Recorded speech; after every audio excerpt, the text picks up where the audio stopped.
Assalamualaikum warahmatullahi wabarakatuh. Salam sejahtera untuk kita semua. Di sini saya akan berpresentasi untuk mata kuliah pengantar akuntansi 2. Di sini saya akan mempresentasikan tentang wesel tagih. Baik, untuk pengertian wesel tagih. Wesel tagih merupakan wesel yang dapat ditagihkan kepada perusahaan lain yang memiliki utang kepada perusahaan. Wesel tagih biasanya akan disesuaikan dengan besaran suku bunga bank yang terkait dalam transaksi.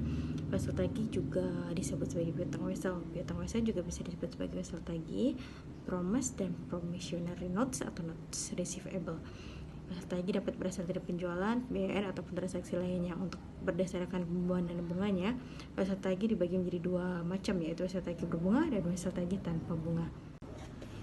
Baik, untuk karakteristik wesel tagih, yang pertama, jurnal wesel tagih disajikan dari sudut pandang pemberi pinjaman. Lalu yang kedua, wesel tagih bertambah di sisi debit. Yang ketiga, wesel tagih termasuk aktiva. Tanggal jatuh tempo atau due date pembayaran wesel dihitung antara tanggal penerbitan dan tanggal jatuh tempo wesel tagih jangka pendek. Ini juga bisa dinyatakan dalam jumlah harian ataupun bulanan untuk periodenya. Lalu yang berikutnya, perhitungan tanggal wesel tagih. Yang pertama, dengan ketentuan khusus tanggal terjadinya transaksi biasanya tidak dihitung atau mulai hitung dari hari berikutnya. Yang kedua, 1 tahun dalam perhitungan akuntansi sering dianggap 360 hari ataupun 360 hari. Lalu yang pertama, jangka waktu dalam bulan. Berikut contohnya. Contoh, wesel diterbitkan pada tanggal 10 Januari, tenor 6 bulan, maka jatuh tempo pada 10 Juli. Jangka waktu dalam hari, cara menghitungnya, hitung jumlah hari total sejak tanggal penerbitan hingga hari jatuh tempo. Contoh, untuk wesel 14 September dengan tenor 120 hari, di sisa hari September dari perhitungan 14 dari pengeluaran weselnya di tanggal 14, dan di bulan September ada 30 hari, lalu 30 dikurang 14 hari. Lalu untuk bulan Oktober 31 hari, November, dan seterusnya di sini sudah disebutkan. Lalu totalnya 120 hari, lalu jatuh temponya yaitu pada tanggal 12 Januari. Untuk pengakuan wesel tagih, suatu piutang wesel mungkin timbul bersamaan dengan transaksi penjualan ataupun pemberian pinjaman uang, atau karena perubahan dari piutang dagang menjadi piutang wesel. Baik, di sini telah bercontoh dari kontenter bank yang memberikan kas kepada Holland sebesar 100 juta. Lalu saat jatuh tempo, Holland membayar ke bank sebesar 109 juta dan pokok 100 juta. Lalu ditambahkan bunganya 9 juta. Lalu ayat jurnal yang dibuat bisa dilihat dari sini. Saat pinjamkan uang, wesel tagih dan kasnya hanyalah 100 juta. Lalu saat pengembalian, kas menjadi 109 juta, sedangkan wesel tagihnya merupakan 100 juta. Lalu pendapatan bunganya menjadi 9 juta. Cara menghitungnya adalah 100 juta dikalikan 0,9 lalu dibagi 1, dan hasil 109 juta. Baik, untuk soalnya dari menjual dengan wesel tagih, pada tanggal 20 Oktober 2009, General Electric menjual perlengkapan rumah tangga senilai 150 juta kepada Dorman Builders. Dorman menandatangani promissory note berjangka 90 hari dan bunga tahunan 10%.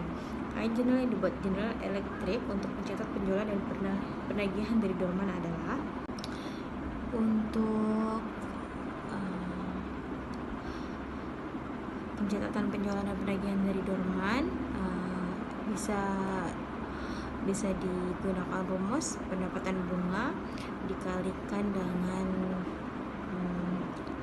bunga tahunan lalu dibagi hari 90 per 360-nya.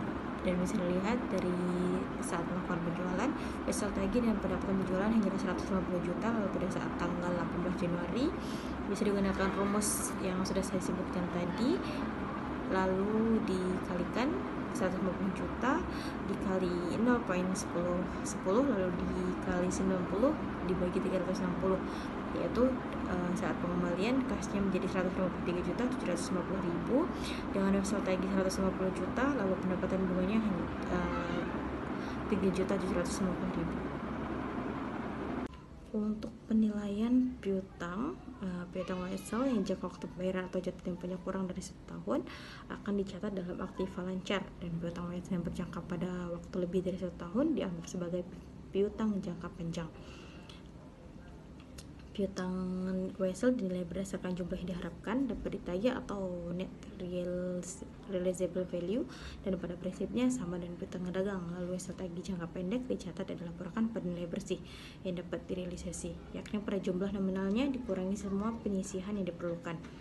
Perkiraan penyisihan WSL tagih yang utama adalah penyisihan untuk piutang yang dilakukan. Perhitungan dari estimasi yang terlibat dalam penilaian WSL tagih jangka pendek dan dalam mencatat beban piutang tak tertagih dan penyisihan yang berkaitan persis sama dengan piutang usaha, baik sebagai presentasi atas pendapat penjualan ataupun suatu analisis piutang dapat digunakan untuk mengestimasi jumlah piutang yang tak tertagih. WSL tagih jangka panjang menimbulkan masalah estimasi tambahan. Lalu untuk pendiskontoan piutang WSL-nya, mendiskontokan WSL ialah meminjamkan uang ke bank dengan menggunakan WSL sebagai jaminan.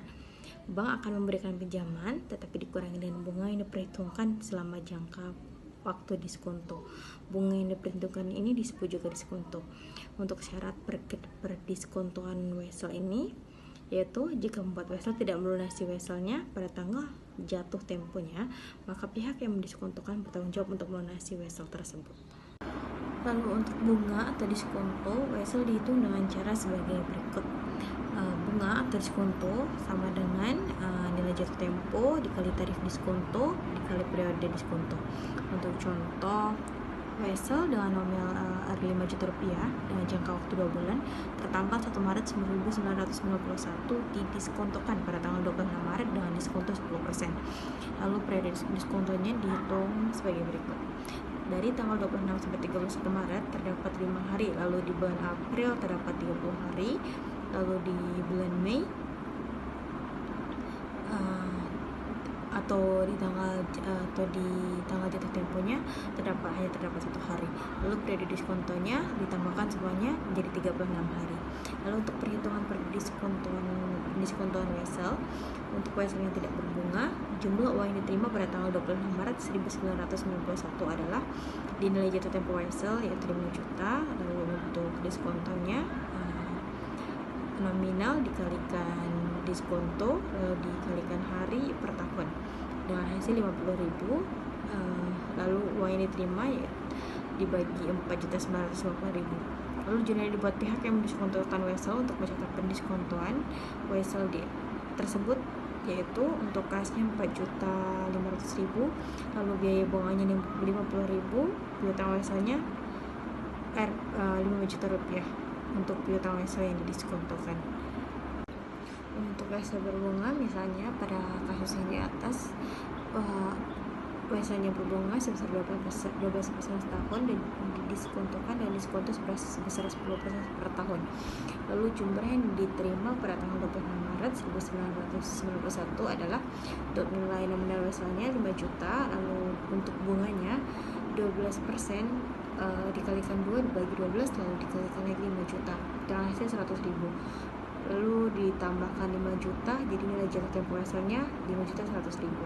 Untuk diskonto 5.100.000 dikali 10% dikali 36 per 360 hari yaitu 51.000. Lalu uang yang diterima sebesar 5.049.000. Jurnal yang dibuat pihak yang mendiskontokan WSL untuk mencatat pendiskontoan WSL di atas pendiskontoan WSL tersebut adalah untuk kasnya 5.049.000, piutang WSL-nya sebesar 5 juta, lalu piutang WSL yang terdapat bunga atau pendapatan bunganya sebesar 49.000.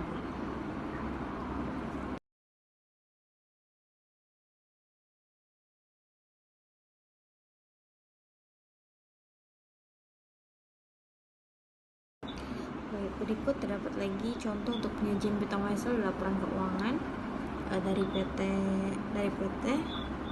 angka akhir milik PT Rasma penyesuaian dilaporkan pada neraca atau juga diasumsikan.